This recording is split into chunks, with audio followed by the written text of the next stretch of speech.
मेरे भाई, जब तुम अपने साथियों और दोस्तों के साथ लुटेरे, जमींदारों और मुनाफाखोर धन्ना सेठों के खिलाफ संघर्ष शुरू करोगे तो सबसे पहले ये आदमखोर दरिंदे तुम्हें धर्म और जात के नाम पर विभाजित करने की कोशिश करेंगे, क्योंकि हमारे आपस में लड़ने का अर्थ है हमारा कमज़ोर होना और दुश्मन की ओर से हमारे ध्यान को हटाना है। यही वजह है कि शोषक और शासक वर्ग हमेशा मेहनतकश जनता को बांट करके परस्पर लड़ाने की कोशिश करता है। अंग्रेज़ों ने हिंदू और मुसलमानों को खूब लड़ाया था। आज़ादी के बाद पूंजीपतियों, जमींदारों के दल संभल, अलीगढ़, मेरठ, जमशेदपुर की तरह हिंदू और मुसलमानों को भी आपस में लड़ाते रहते हैं। वे हिंदू, सिख, हिंदू, ईसाई, छोटी और बड़ी जातियों को लड़ाकर लुटेरे और कमीरों के असली संघर्ष को कमज़ोर बनाने के लिए बड़े पैमाने पर कोशिश कर रहे हैं। आरक्षित वर्ग बनाम अनारक्षित वर्ग, सवर्ण बनाम अवर्ण, सपा बनाम बसपा, इस तरह को बांट करके लड़ा रहे हैं। भाई मेरे, लूट, मुनाफाखोरी पर आधारित इस मौजूदा व्यवस्था में सरकारें लुटेरे, जमींदारों और मुनाफाखोर धन्ना सेठों का ही साथ देती हैं और पुलिस, अदालतें तथा नौकरशाही इन्हीं लुटेरों की लूट की हिफाजत करती रहती है। हमें मेहनतकश वर्ग की आर्थिक मांगों को लेकर चलने वाले संघर्षों के दौरान मजदूरों, किसानों को लुटेरे वर्ग की मौजूदा राजनीति को समझना है। पूंजीपतियों, जमींदारों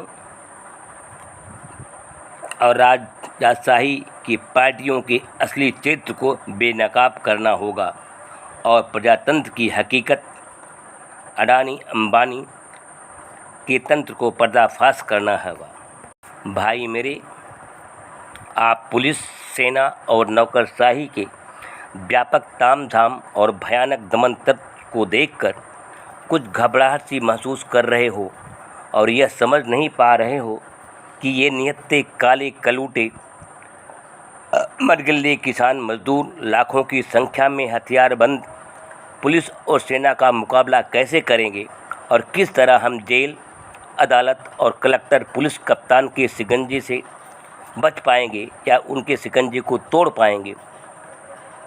भाई मेरे, तुम्हें करोड़ों की तादाद में धरती के चप्पे चप्पर पर फैले हुए इन किसान मजदूरों की ताकत पर भरोसा क्यों नहीं होता? खैर छोड़ो इस बात को, मैं तुम्हें एक और रहस्य की बात बताऊं।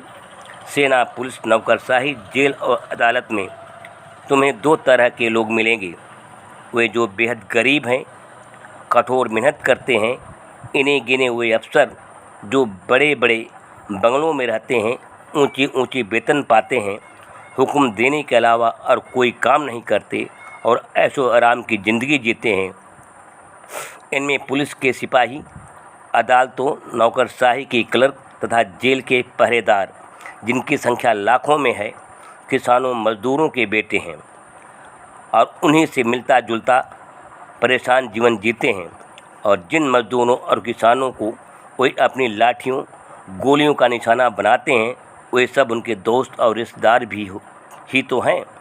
ये लाखों हथियारबंद, कलमबंद लोग आर्थिक संकट में और जन संघर्षों से धीरे धीरे चीज़ों को समझ रहे हैं। ज़िंदगी की नंगी हकीकत इनकी बंद आँखों को खोल रही है और यकीन मानो, जब तुम समाज को बदलने की आखिरी जंग शुरू करोगे तो ये सारे लोग अपने अफसरों को अकेला छोड़कर अपने तमाम हथियारों के साथ तुम्हारी कतारों में मिलेंगी। मैं आपसे बार बार समाज को बदल देने का आग्रह करता हूँ। इसका एक कारण यह है कि समाज के बदलने में मेरा भी फ़ायदा है और दूसरा यह कि मैं चाहने पर भी समाज को नहीं बदल सकता। दरअसल हम मध्यम वर्ग के लोगों की संख्या कम नहीं है। सुविधाजीवी और सुरक्षाकामी होने के कारण हम संगठन और चेतना स्तर पर कभी काफ़ी कमज़ोर होते हैं।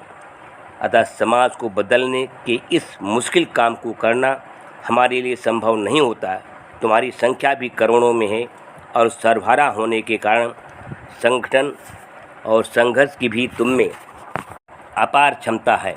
मैं खुद अपने अंदर स्वार्थ, भय और अनुशासनहीनता की अनेकों कमजोरियों को महसूस करता रहा हूँ। हम मध्यम वर्ग के लोग आपके दुश्मन नहीं हैं। हाँ, अपनी सुविधाओं को बढ़ाने और उन्हें सुरक्षित रखने की चिंता के कारण हम तुम्हारे पास आने में डरते हैं कि कहीं हमारी सहूलियतें खतरे में न पड़ जाएं, कहीं हम भी तुम्हारी तरह भूखे, नंगे, बेरोजगार, बेसहारा न बन जाएं।